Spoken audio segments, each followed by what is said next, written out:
वालेकुम अस्सलाम।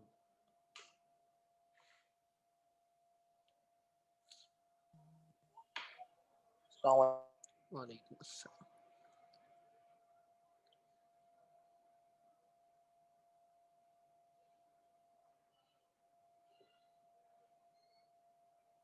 अस्सलाम वालेकुम सर। वालेकुम अस्सलाम।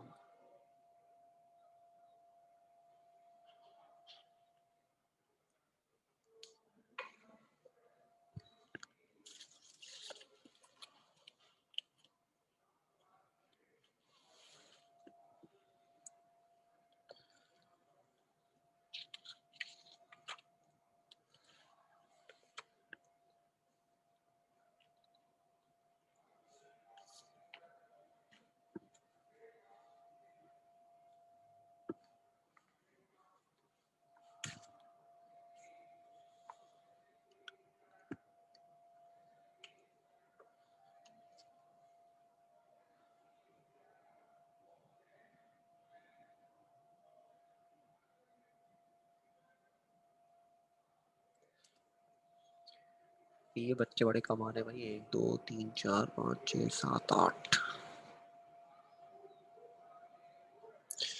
चले थोड़ा सा कल का रिवीजन कर लेते पहले, उसके बाद फिर जो है वो जब तक एक आध दो और आ जाएंगे।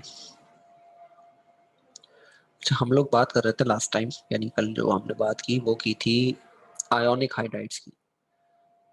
आयोनिक हाइड्राइड्स जो है वो हमारे पास वो होंगे जिनके अंदर आयोनिक बॉन्ड होगा। और मैंने कहा था आयोनिक बॉन्ड पहचानने का तरीका ये है कि एक मेटल हो और एक नॉन मेटल हो।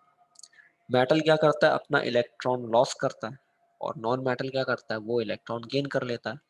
नॉन मेटल पे चार्ज आ जाता है पॉजिटिव। देखो ये लिखा हुआ, सॉरी स्क्रीन शेयर ही नहीं करी मैंने अभी तक, आप लोगों को बोल भी नहीं रहे हो यार।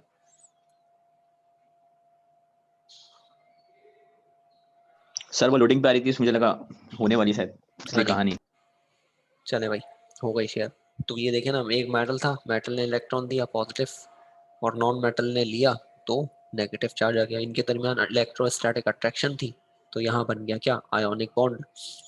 अच्छा जी, आयोनिक बॉन्ड जब बन गया तो हमारे पास हमने ये बात कही कि 1A और 2A के जो मेटल्स हैं वो क्या बनाते हैं भाई, आयोनिक हाइड्राइड्स बनाते हैं। तो मैंने आप लोगों को यहाँ डेफिनेशन लिखवाई, the binary compound of hydrogen with the elements of group 1A and 2A except beryllium and magnesium are called ionic hydrides.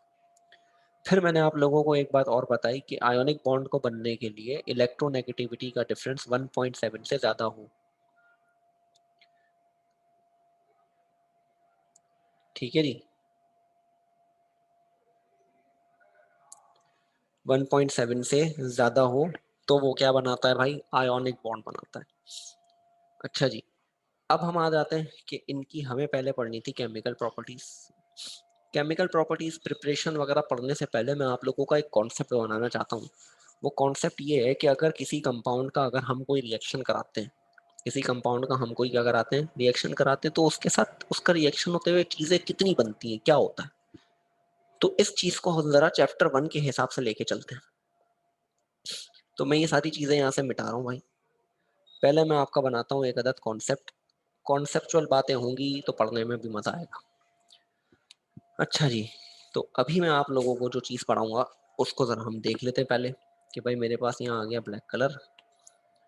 अच्छा जी, टोटल 7 ग्रुप हैं हमारे। हम एस और पी ब्लॉक की बात कर रहे हैं अभी। एस और पी ब्लॉक में टोटल ग्रुप कितने, वैसे तो 8 हैं, बट मैं 7 ग्रुप की बात करता हूँ। यानी group 1A, 2A, 3A, 4A, 5A, 6A और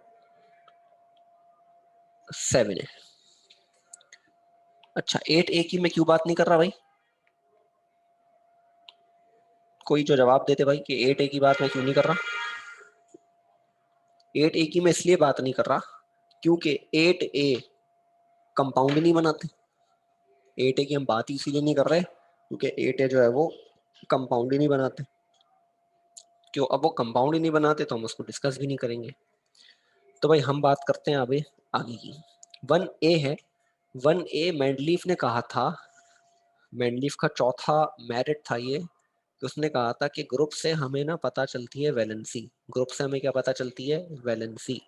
और वैलेंसी का मतलब क्या हो गया कि आखिरी शेल में इलेक्ट्रॉन कितने, यानी ग्रुप 1 वाले के पास, यानी 1A के पास वैलेंस इलेक्ट्रॉन कितने होंगे, एक।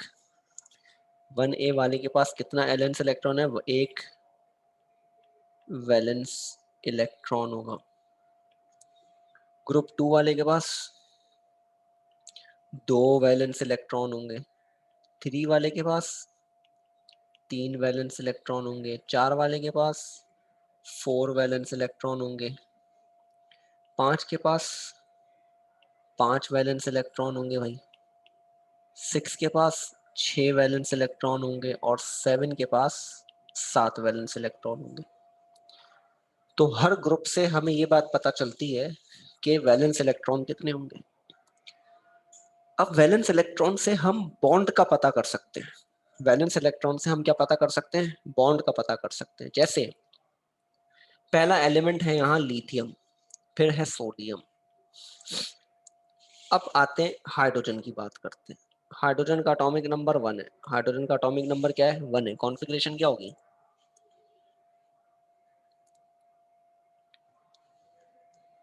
1s1। हाँ जी 1s1, यानी इसके पास भी एक इलेक्ट्रॉन है। अब ये अपना एक इलेक्ट्रॉन, और लिथियम के पास वैलेंस शेल में कितने इलेक्ट्रॉन, एक इलेक्ट्रॉन। ये क्या करेगा, लिथियम अपना इलेक्ट्रॉन किसको दे देगा, हाइड्रोजन को दे देगा। तो हम वैलेंस इलेक्ट्रॉन से ये बात पता कर सकते हैं, हम वैलेंस इलेक्ट्रॉन से ये बात पता कर सकते हैं कि कौन से ग्रुप के पास कितने हाइड्रोजन लगेंगे। वैलेंस इलेक्ट्रॉन से हम ये बात पता कर सकते हैं कि कौन से ग्रुप के पास कितने हाइड्रोजन लगेंगे। यानी ग्रुप 1A है तो ग्रुप 1A वालों के साथ एक हाइड्रोजन लगेगा। क्यों, इसके वैलेंस शेल में एक इलेक्ट्रॉन है और हाइड्रोजन के पास भी एक है, आपस में एक ही शेयरिंग करेंगे। ग्रुप 2A जैसे कैल्शियम, स्ट्रोंशियम, ग्रुप 2A वाले कितने हाइड्रोजन लगाएंगे अपने साथ, उसके पास कितने वैलेंस इलेक्ट्रॉन है, 2। तो इसके पास हाइड्रोजन कितने लगने चाहिए भाई, 2। ग्रुप 3 वालों के साथ कितने हाइड्रोजन लगने चाहिए,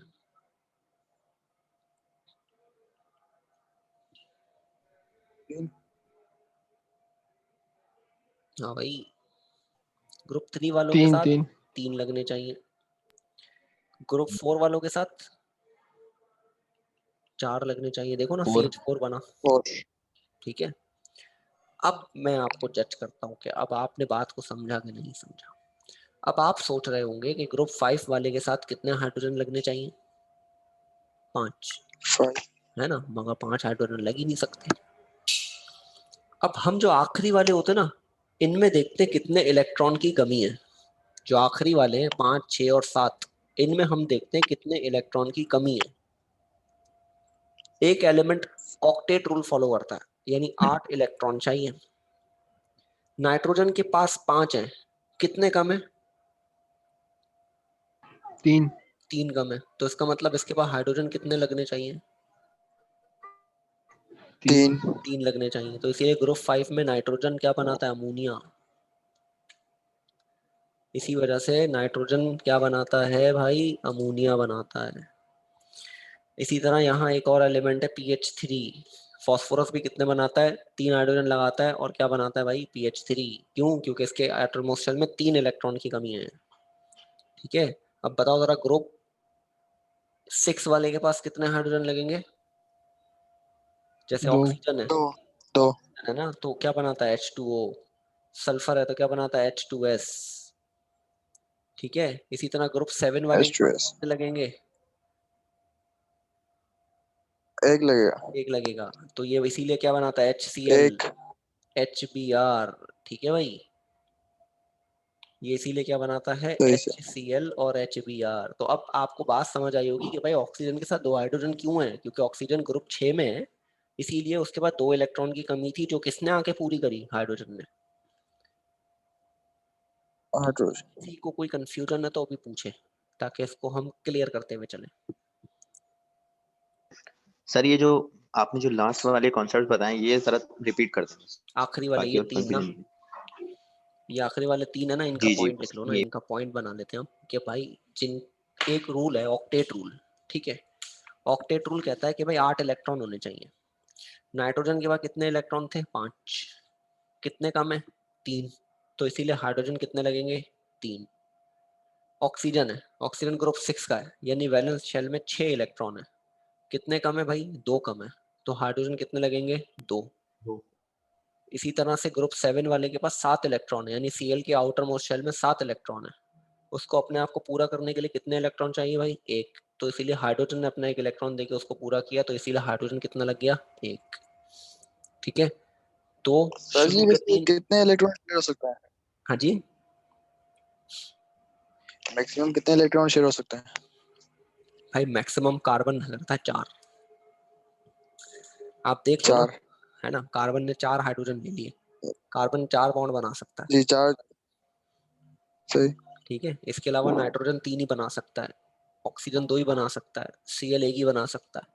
इसी तरह से फिर बी जो है वो 3 बना सकता है, कैल्शियम 2 बना सकता है और लिथियम 1 बना सकता है। तो मैक्सिमम नंबर ऑफ बॉन्ड्स कितने बनते हैं? 4। मैक्सिमम 4 है। हाँ जी, और वो कौन सही। है? कार्बन। और ये कार्बन इसी वजह से ऑर्गेनिक कंपाउंड्स बनाता है, क्योंकि वो 4 बॉन्ड बना सकता है। सही। ठीक है, अभी ऑर्गेनिक जब पढ़ेंगे तब इंशाल्लाह इसकी भी बात होगी हमारी। तो ये एक बेसिक कॉन्सेप्ट देना था मुझे आप लोगों को कि भाई किस तरह से रिएक्शंस होते हैं। ठीक है, तो ये एक कहानी आपको समझाने के लिए थी। अच्छा जी, अब हम इसी को इंशाल्लाह आगे रिपीट भी करते रहेंगे ना, तो ये चीज़ और क्लियर भी हो जाएगी। अच्छा, अब हम आते हैं प्रिपरेशन पे। अब हम पढ़ते हैं प्रिपरेशन। प्रिपरेशन से ये पहले मैंने इसीलिए पढ़ाया ताकि आपको ये बात आ जाए समझ में। ये प्रिपरेशन की अब आप हेडिंग बनाओगे, प्रिपरेशन ऑफ आयोनिक हाइड्राइड्स। ठीक है जी, तो आयोनिक हाइड्राइड्स को हम कैसे प्रिपेयर करते हैं भाई? हम यहाँ वर्डिंग लिख लेते हैं इसकी, alkali and alkaline earth metals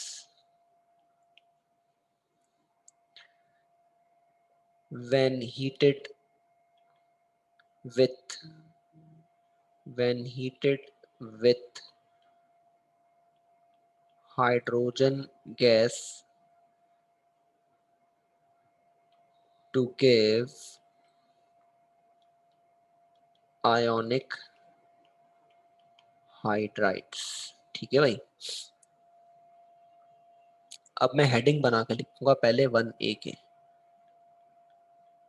1A में मैं रिएक्शन किस किस से कराऊंगा? लिथियम का रिएक्शन किससे कराऊंगा? H2 से। मैं सोडियम का रिएक्शन कराऊंगा H2 से, और मैं पोटेशियम का रिएक्शन कराऊंगा H2 से। अब मुझे बताओ, लिथियम कौन से ग्रुप में? ग्रुप 1 में। सोडियम कौन से ग्रुप में? ग्रुप 1 में। पोटेशियम कौन से ग्रुप में? ग्रुप 1 में। तो लिथियम के साथ कितने हाइड्रोजन लगने चाहिए?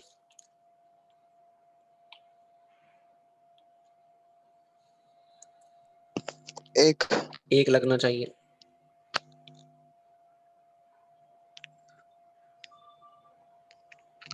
जी 1 लगना चाहिए। 1 लगना चाहिए, तो LiH बनेगा, ऐसा ही है। जी। सोडियम के साथ कितने लगने चाहिए? 1। क्या बनेगा? NaH। 1। इसी तरह K के साथ क्या लगना चाहिए? 1, क्योंकि ये सब क्या है? ग्रुप 1 के, तो हाइड्रोजन कितने 1। लगेंगे? 1 1। इक्वेशन बैलेंस नहीं है, क्योंकि यहाँ 2 हाइड्रोजन है, 1। यहाँ 1 सही। हाइड्रोजन है, तो इसीलिए हम यहाँ 2 लगाएंगे। जब यहाँ 2 लगाएंगे तो लिथियम 2 हो जाएंगे, तो यहाँ भी 2 लगाएंगे। इक्वेशन बैलेंस हो गई। ठीक है भाई, इनऑर्गेनिक में इक्वेशन बैलेंस होना जरूरी है। फिर यहाँ भी 2, यहाँ भी 2, यहाँ भी 2 और यहाँ भी 2। LiH को कहते हैं लिथियम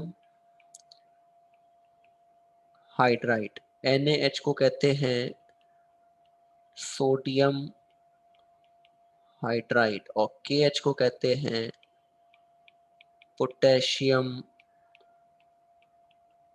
हाइड्राइड। ठीक है भाई, यहाँ कंडीशंस अप्लाई होती हैं। ये 600 डिग्री पर होता है, ये 200 डिग्री पर होता है, और ये भी 200 डिग्री पर होता है।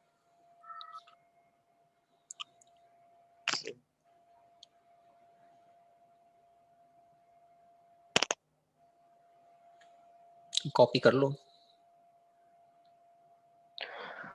सर इसका रीजन देंगे आप, ये जो आपने जो डिग्रीज बताई हैं इसका थोड़ा सा रीजन दे दें। भाई रीजन ये है डिग्रीज बताने का, डिग्री जो है ना वो तो एक कंडीशन अप्लाई करनी है, ठीक है। अब मामला ये होता है कि भाई ये रिएक्शन 600 डिग्री पर हो रहा है, फिर दूसरा वाला 200 पर हो रहा है। जैसे जैसे हम नीचे की तरफ आते हैं ना, तो हमारी रिएक्टिविटी थोड़ी वो हो रही होती है, इलेक्ट्रॉन दूर हो रहा होता है ना न्यूक्लियस से। जैसे लिथियम का जो वैलेंस इलेक्ट्रॉन है ना, वो इतनी इजीली नहीं निकल सकता, क्यों? क्योंकि वो न्यूक्लियस से करीब है, इसीलिए हमने इसको ज्यादा टेम्परेचर दिया है। सोडियम का वैलेंस शेल जो है ना थोड़ा न्यूक्लियस से दूर है, तो इसीलिए वो 200 पर हो गया। पोटेशियम भी दूर है तो 200 पर हो गया। तो जैसे जैसे नीचे जाएंगे ना, टेम्परेचर की तादाद कम होती चली जाएगी, क्योंकि वो अपना इजीली इलेक्ट्रॉन ठीक है लूज सर, कर ठीक। लेगा। क्यों हम टेम्परेचर देते क्यों है, हम कंडीशन देते क्यों है? ताकि वो अपना इलेक्ट्रॉन लूज कर ले। बेटे आयशा आप इसी ठीक है क्लास सर। की हैं?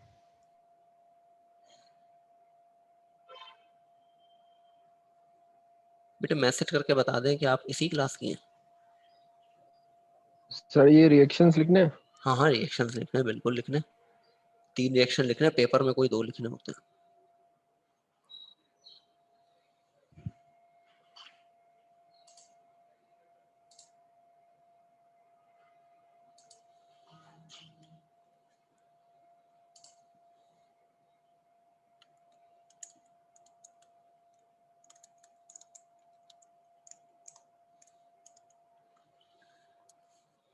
अभी तो ये सिर्फ 1A के लिखवाए, अभी 2A के भी लिखने हैं भाई।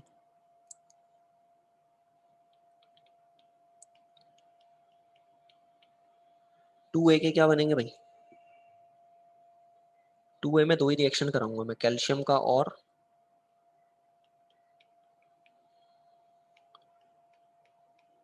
स्ट्रोंशियम का।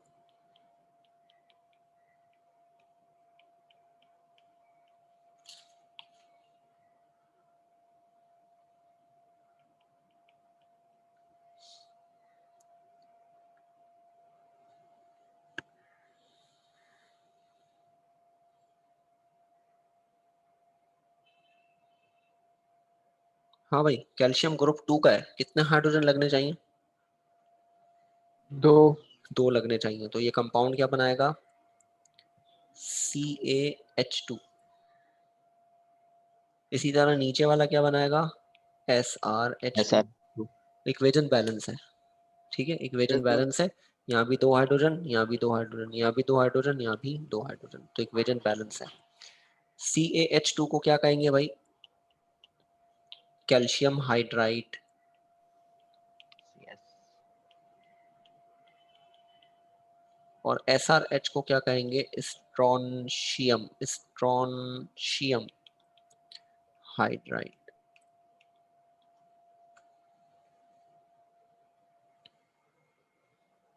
ठीक है भाई।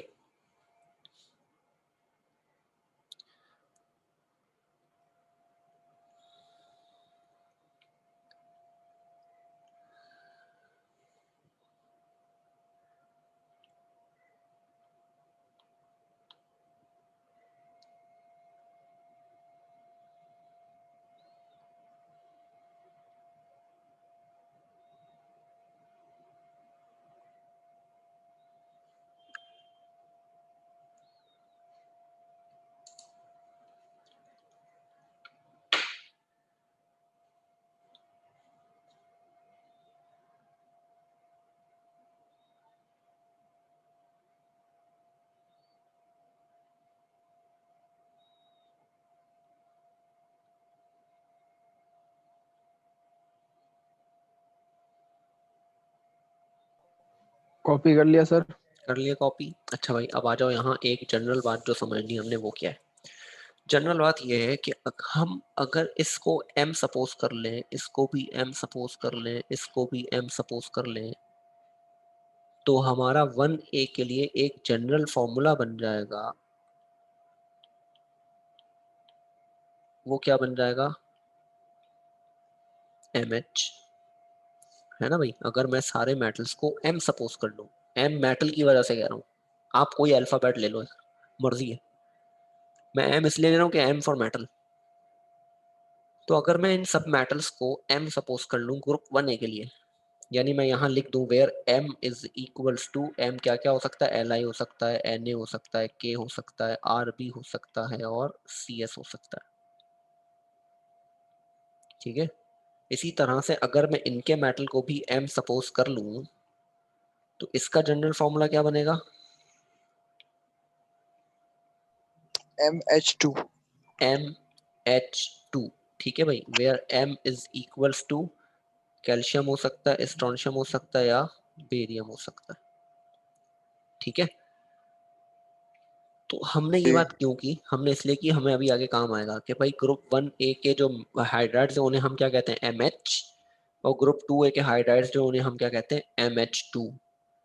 ठीक है जी। तो लिखना आगे हम, हाँ जी, लिखना ही है। नहीं नहीं लिखो नहीं है, अभी ये बात मैं आगे लिखवाने ही वाला हूँ ना मैं तुम लोगों को। तो हेडिंग बनाओ इनकी फिजिकल प्रॉपर्टीज की। आप लोग हेडिंग बनाओ फिजिकल प्रॉपर्टीज की।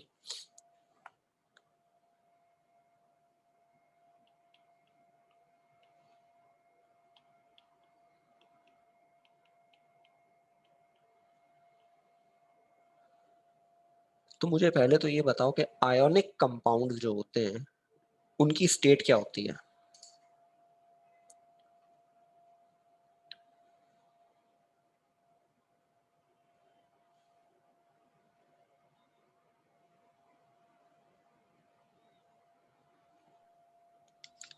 वो तो ग्रुप 1 और 1A और 2A से वो करते हैं बस। हाँ हाँ, 1 और 2A से करते हैं, मैं ये नहीं पूछ रहा, मैं पूछ रहा हूँ प्रॉपर्टीज क्या होती है। एक आयोनिक कंपाउंड है, जैसे NaCl है, NaCl एक आयोनिक कंपाउंड है।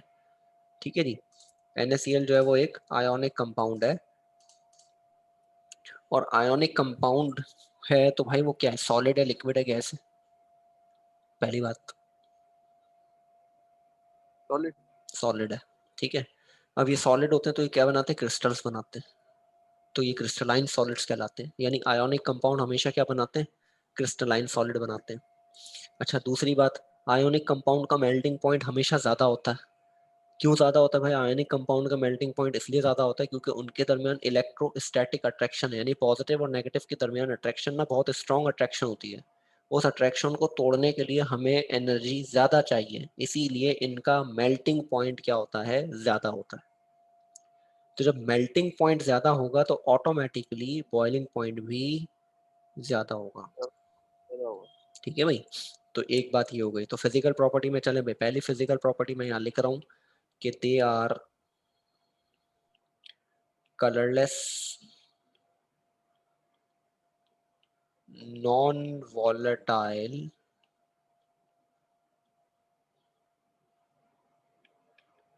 Crystalline solids. ठीक है भाई, ये क्या है? कलरलेस होते हैं, नॉन वॉलेटाइल, क्रिस्टलाइन सॉलिड होते हैं, क्रिस्टल बनाते हैं। दूसरी बात, they have high melting and boiling point. इनका मेल्टिंग और बॉइलिंग पॉइंट क्या होता है भाई? हाई होता है। इनका मेल्टिंग और बॉइलिंग पॉइंट क्या होता है भाई? हाई होता है। अच्छा जी, इसके अलावा they are soluble in water.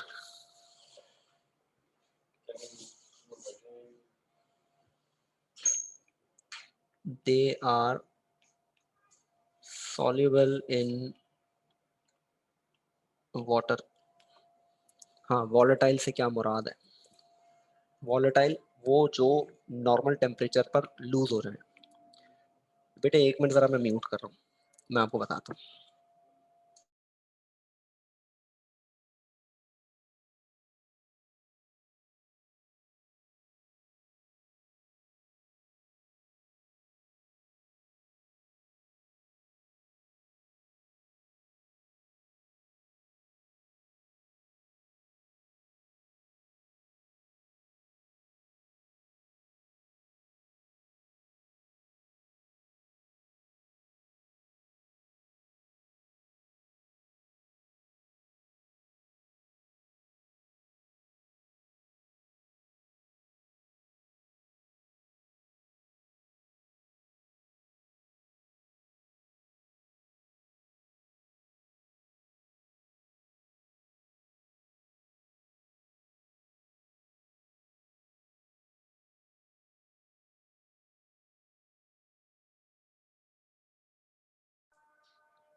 हाँ जी, आप कह रही थी वॉलेटाइल। वॉलेटाइल का मतलब भाई है हमारे पास के वो कम कुछ हमारे कंपाउंड या कुछ हमारे लिक्विड्स ऐसे होते हैं जो नॉर्मल टेम्परेचर एवापोरेट हो जाते हैं। जैसे पेट्रोल की एग्जांपल ले लेते हैं। पेट्रोल जो है वो नॉर्मल टेम्परेचर पे क्या हो गया भाई, एवापोरेट हो गया, यानी वो क्या है, वॉलेटाइल है। इसी तरह से कुछ कंपाउंड्स ऐसे होते हैं जो नॉर्मल टेम्परेचर पे हमारे क्या हो जाते हैं, एवापोरेट हो जाते हैं। जैसे मैं इसकी बड़ी आम सी एग्जांपल देता हूँ। हमारे घरों में अलमारियों में ना एक अदद फिनाइल की गोलियां रखी जाती है वाइट कलर की, अलमारियों में, कैबिनेट्स में। तो हम वो क्यों रखते हैं, वो तो खैर हम ऐसे ही, ताकि कीड़े मकोड़े और स्मेल वगैरह से बच जाए। आपने देखा होगा जब हम रखते हैं तो कुछ अरसे बाद वो वहां से गायब हो जाती है। इसका मतलब क्या हुआ कि वो एवापोरेट हो गई, यानी वो वॉलेटाइल है। ठीक है नहीं, तो वॉलेटाइल वो जो नॉर्मल टेम्परेचर पे डायरेक्ट गैस बन जाए, चाहे वो सॉलिड फॉर्म में हो या लिक्विड फॉर्म में हो, उन्हें हम कहते हैं वॉलेटाइल। ठीक है नहीं, आसान हो जाए जरा, बात चल रही थी इसलिए मैंने मुकम्मल कर दी।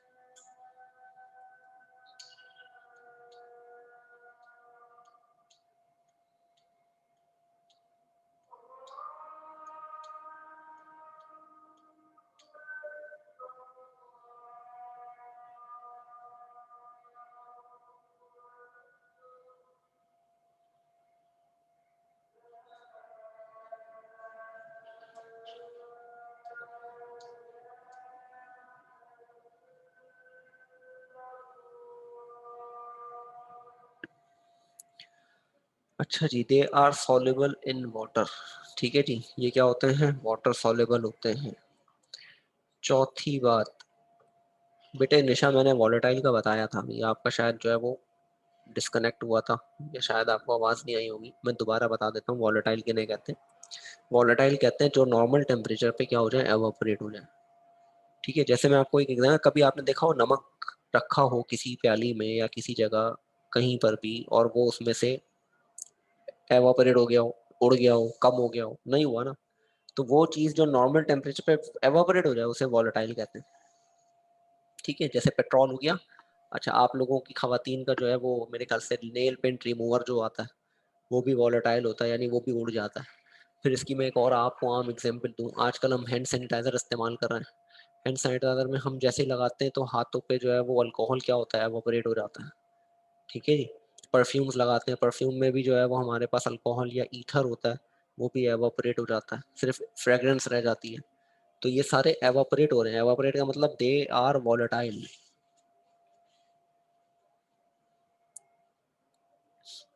अच्छा जी, जी तो सर, मैंने मैं आपको लिखवा दिया कि दे आर सॉल्युबल इन, जी बेटे, they are soluble in water. ठीक है जी। अच्छा, अगली बात और मैं आपको लिखवाऊं, the bond between, the bond between metal and hydrogen is ionic, in which hydrogen atom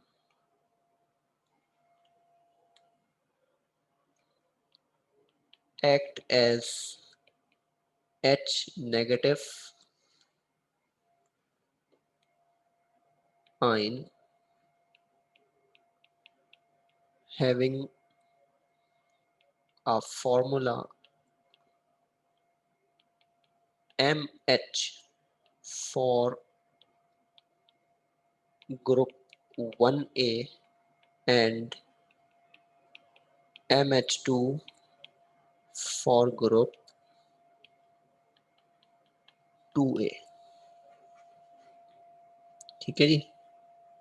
तो हमारे पास जो है वो, मैं ये जो बात आपको बता रहा था ना कि मैंने ऊपर MH और MH2 क्यों लिखा, वो इसलिए लिखा क्योंकि मुझे नीचे ये बात आपको बतानी थी कि हम ग्रुप 1A के कंपाउंड्स को क्या कहते हैं, MH, और ग्रुप 2A के कंपाउंड्स को क्या कहते हैं भाई, MH2।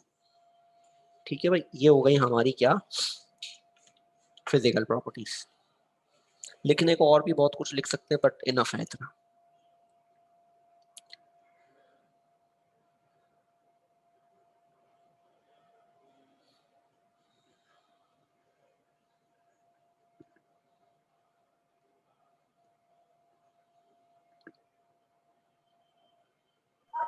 सर सर ये प्लीज रिपीट कर दीजिए। कौन सी वाली बात? कोचिंग थी मेरे पास तो मैंने ये सुना है। कौन सी ये वाली जो बात है आपने भाई? पॉइंट वाली बात बताई, फोर्थ पॉइंट वाली, फोर्थ पॉइंट ना, MH और फोर्थ MH2। फोर्थ पॉइंट वाली बात। MH और MH2 देखो भाई, ग्रुप 1A वाले जो थे मेटल्स, मैंने उनमें ऊपर आपको बताया ना कि अगर मैं इन्हें, यानी मेटल को M ले लूँ मैं अगर, तो इनके साथ हाइड्रोजन कितना लग रहा है? एक। तो इसीलिए हमने इनका जनरल फॉर्मूला क्या बनाया? MH। और वहाँ M क्या क्या हो सकता है? Lithium, sodium, potassium, rubidium, caesium. इसी तरह से मैंने कहा कि अगर इसको भी M ले लेता हूँ तो इसके साथ H कितने लगे हुए? दो। तो इसलिए इनका फॉर्मूला क्या बन जाएगा? MH2। ठीक है जी। और यहाँ M क्या हो सकते हैं? कैल्शियम, स्ट्रोंशियम और बेरियम। अब आते हैं इस पॉइंट पे। The bond between metal and hydrogen is ionic. Hydrogen और नॉन मेटल के दरमियान जो बॉन्ड है वो आयोनिक है। और यहाँ हाइड्रोजन जो है वो एक्ट कर रहा है एज नेगेटिव आइन। H क्या है यहाँ? नेगेटिव आइन है। जैसे अगर मैं एक स्ट्रक्चर बनाऊं, सोडियम और हाइड्रोजन में Na पर प्लस चार्ज है और H पर माइनस चार्ज है। ठीक है। इसी तरह कैल्शियम की बात करूं, कैल्शियम हाइड्राइड, तो यहाँ +2 चार्ज है तो यहाँ -2 चार्ज है। इसका मतलब एक हाइड्रोजन पर, सिंगल हाइड्रोजन पर -1 चार्ज है, क्योंकि 2 से 2 कैंसिल हो जाएगा तो -1 आ जाएगा। ठीक है जी। तो यहाँ ये वाली बात बताने की कोशिश की मैंने कि हमारा जो आयनिक हाइड्राइड्स हैं उनके दरमियान जो बॉन्ड है वो आयोनिक है। उसमें मेटल पे पॉजिटिव चार्ज और नॉन मेटल यानी हाइड्रोजन पे नेगेटिव चार्ज। और इनका फॉर्मूला क्या बन रहा है? ग्रुप 1A के लिए MH और ग्रुप 2A के लिए MH2।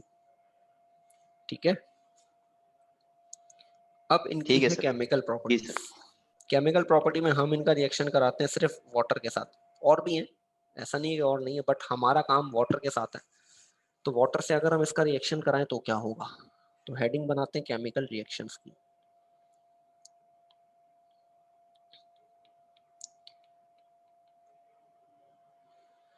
वर्डिंग लिख रहा हूं मैं इसकी।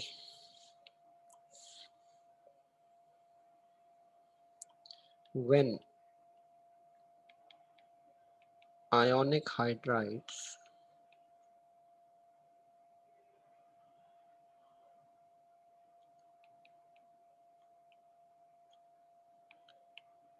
when ionic hydrides reacts with water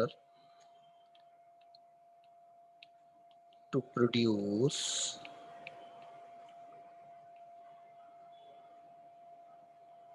hydroxide and hydrogen gas. जब भी हम आयनिक हाइड्राइड का रिएक्शन वाटर से कराएंगे तो हमेशा क्या बनेगा भाई? हमेशा क्या बनेगा? हाइड्रोक्साइड और हाइड्रोजन गैस। हाइड्रोक्साइड से मतलब OH लगा होगा। जैसे अगर Na का है तो NaOH बनेगा, K का है तो KOH बनेगा, इस तरह से। तो भाई रिएक्शन लिखते हैं इसका, 1A के साथ कराते हैं पहले। मैं जनरल रिएक्शन लिखता हूँ कि MH है अगर, और इसका रिएक्शन किससे कराएंगे? वाटर से। MH है अगर और इसका रिएक्शन कराएंगे किससे? वाटर से। तो ये बनाएगा MOH और साथ में क्या बनाएगा? H2। ये मैंने जनरल रिएक्शन लिखा। MH पढ़ाने का मकसद ये था कि MH वाली बात समझ में आ जाए। MH कोई भी आयोनिक हाइड्राइड है, जब भी वाटर से रिएक्ट करेगा क्या बनाएगा? MOH, हाइड्रोक्साइड और हाइड्रोजन गैस। चले भाई, मैं लेता हूँ LiH, रिएक्शन कराता हूँ वाटर के साथ, क्या बनाएगा? LiOH और H2।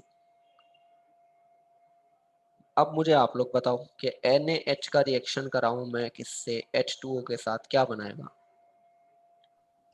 NaOH हाँ जी, NaOH plus H2। Plus H2। और यहाँ क्या बनाएगा? KOH KOH plus H2। तो बने ना प्लस H2। हाइड्रोक्साइड। हाइड्रोक्साइड्स बन रहे हैं ना भाई, ये क्या बन रहे हैं? हाइड्रोक्साइड्स बन रहे हैं। हाइड्रोक्साइड्स और साथ में क्या बना भाई? Hydrogen gas. इसी तरह से ग्रुप 2A से भी होगा। 2A का भी जनरल फॉर्मूला लिख देता हूं मैं कि 2A का जनरल क्या था? MH2। अब यहाँ क्योंकि दो हाइड्रोजन है तो वाटर दो चाहिए होंगे, तो बनाएगा क्या? MOH टेकिंग ट्वाइस और 2H2 बनाएगा। अच्छा यानी सर, अगर मैं मुझे एक कैल्शियम बात, से, जी जी, वो ये जो आपने एमएच वाली बात बताई है, ये एक तरीके से हम को भी ये कह सकते हैं कि ये ग्रुप को रिप्रेजेंट कर रही है। हाँ, पूरे जैसे ग्रुप कि को रिप्रेजेंट आपने कर रही है। MH प्लस H2O वाली पूरे ग्रुप को रिप्रेजेंट कर रही है। मतलब ये एक स्पेसिफिक नाम है हर ग्रुप के लिए, जैसे एमएच है 1A के लिए और एमएच2 है 2A के लिए। 2A के लिए।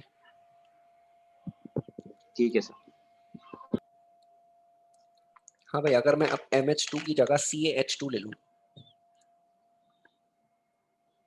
हाँ भाई मैं यहाँ ले लूं CaH2, इसका रिएक्शन कराऊं किसके साथ, 2H2O के साथ, बताओ क्या बनेगा। CaOH2 CaOH टेकिंग 2 और साथ में 2H2। ठीक है भाई, ये है केमिकल सही है। रिएक्शंस। अच्छा, ये बात मैंने जानबूझ के पढ़ाई, हालांकि कोई टीचर नहीं पढ़ाएगा, मैं यकीन से कह सकता हूँ आप लोगों को, ये बात कोई भी नहीं बताएगा आपको। मैंने इसलिए बताई क्योंकि मुझे इसमें आसानी ज्यादा आई कि भाई अगर हम एक जनरल बना लेना रिएक्शन को, तो उसके बाद आपको मैं दुनिया जहाँ का कोई भी उठा के दे दूं ना, आप ठक करके रिएक्शन कर लोगे कि भाई यहाँ ये बनना था और ये बनना था। वरना एक स्पेसिफिक रट्टा लग जाता है भाई, कैल्शियम से कैल्शियम हाइड्रोक्साइड बनेगा, पोटेशियम से पोटेशियम हाइड्रोक्साइड बनेगा, वो रट्टा नहीं लगवाना था मुझे, इसलिए मैंने ये बात बताई। ठीक है भाई।